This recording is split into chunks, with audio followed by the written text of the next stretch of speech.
यो घर मोरङ जिल्ला सुनवर्षा नगरपालिकामा बन्न गइरहेको छ है त। यो घर भनेको तपाईको 1200 स्क्वायर फिटको रहेको छ। यसमा तपाईले 3 वटा बेडरुम, एउटा किचन, एउटा हल हैन र बाथरुम पाउनुहुनेछ है त। यो घरको बारेमा कम्प्लिट डिटेलमा तपाईलाई यो भिडियोमा भन्न गइरहेको छु। जस्तै तपाईको रुमको साइजहरु, पिलर कतिवटा लागेको छ हैन र यस्तो टाइप घर बनाउनलाई तपाईलाई कम्तिमा कति जमिन चाहिन्छ र तपाईलाई सजेस्ट पनि गर्छु यो भन्दा सानो घरको डिजाइन गर्नको लागि तपाईले के गर्न सक्नुहुन्छ कम्प्लिट डिटेलमा तपाईलाई यो भिडियोमा भन्न गइरहेको छु है त। सबैभन्दा पहिला जमिनको कुरा गर्नुहुन्छ भने तपाईको 9 धुरको जमिन छ, यानी कि 4.5 आनाको प्लट रहेको छ। स्क्वायर फिटमा भन्दाखेरि 1560 स्क्वायर फिट यानी कि 194 स्क्वायर मिटर वर्ग मिटरको यो प्लट रहेको छ है त। प्लटको मुख भने तपाईको 30 फिट यानी कि 20 हातको रहेको छ भने प्लटको लम्बाइ भनेको 52 फिट यानी कि 34.5 हातको रहेको छ। प्लटको मुख भनेपछि यो कर्नरदेखि लिएर यो कर्नर हो भने लम्बाइ भनेपछि यो कर्नरदेखि लिएर यो कर्नर हुने भयो है त।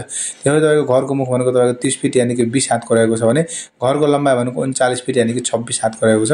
घरको लम्बाइ चौडाइ भनेको यो कर्नरदेखि लिएर यो कर्नर हुन्छ हैन। जमिनको चाहिँ यो कर्नरदेखि लिएर यो कर्नर भयो, घरको चाहिँ यो कर्नरदेखि लिएर यो कर्नर हुने भयो है त। जमिनको भनेको त यो कर्नरदेखि लिएर यहाँको सबभन्दा लास्टको कर्नरसम्म हुने भयो। घरको चाहिँ यो कर्नरदेखि लिएर यहाँसम्म चाहिँ तपाईको घरको लम्बाइ र चौडाइ हुने भयो है त। तपाईको घरको यतापट्टि 0 र यतापट्टि पनि 0 राखेको छु। यो चाहिँ क्लाइन्टको रिक्वायरमेन्ट अनुसार मैले बनाएको छु। तपाईले आफ्नो तरिकाले आफ्नो जमिनको रिडिजाइन गर्न सक्नुहुन्छ। यसको लागि मलाई WhatsApp गर्नु होला है त।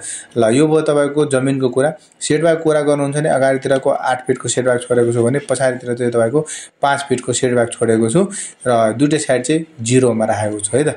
अब रहेको कुरा यसमा यो भित्र चाहिँ के कस्तो प्लानिङ गरेको छु भन्दाखेरि यसको लागि मलाई 3D प्लान आउनु पर्ने हुन्छ। यो हेर्न सक्नुहुन्छ तपाईको ग्राउन्ड फ्लोर प्लान छ।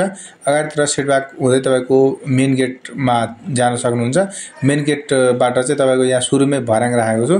भर्याङबाट चाहिँ तपाईको यहाँ लिभिङ रुम हुन्छ। लिभिङ रुमको साइज भने तपाईको यतापट्टिको साइज भने तपाईको 14 फिटको हुन्छ भने यतापट्टिको साइज भने तपाईको कति हुन्छ भने 18 फिटको तपाईको लिभिङ रुम हुन्छ।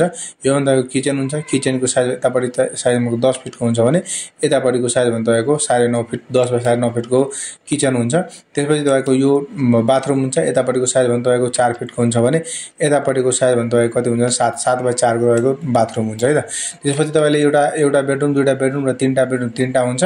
बेडरुमको साइजहरु चाहिँ यतापट्टिको साइज भने तपाईको 11.5 फिटको हुन्छ भने यतापट्टिको साइज भने तपाईको कति हुन्छ भने 14.5 फिटको हुन्छ। यो बेडरुमको साइज भनेको यतापट्टिको साइज भनेको तपाईको 13.5 फिटको हुन्छ भने यतापट्टिको साइज भने तपाईको 11.5 फिटको हुन्छ है त। त्यसपछि यो बेडरुमको साइज भनेको तपाईको कति हुन्छ भने यतापट्टिको साइज भने तपाईको 11 फिटको हुन्छ भने यतापट्टिको साइज भने तपाईको 13.5 फिटको तपाईको यो बेडरुम हुन्छ है त। यसरी तपाईले 3 वटा बेडरुम, एउटा हल, एउटा के भन्छ तपाईको किचन र डाइनिङ एरिया भइहाल्छ। यहाँ चाहिँ तपाईको टोयलेट र बाथरुम भइहाल्छ है त।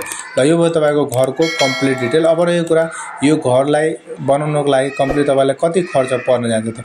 यो घर कम्प्लिट बनाउनुहुन्छ भने तपाईको एप्रोक्स खर्च चाहिँ तपाईको 42 लाख देखि 43 लाखको हाराहारीमा पर्छ र यो घरको एरिया भने तपाईको 1170 स्क्वायर फिट र यो घरको खर्च भने तपाईको टाइल, पेन्टिङ, फर्निचर, वायरिङ सहित हुन्छ है त। यो घरमा भनेको जम्मा 12 वटा पिलर लागेको छ र यो घरलाई बनाउनको लागि M20 ग्रेडको कङ्क्रिट र Fe5 भनेको रिबार युज गरेको छ है त।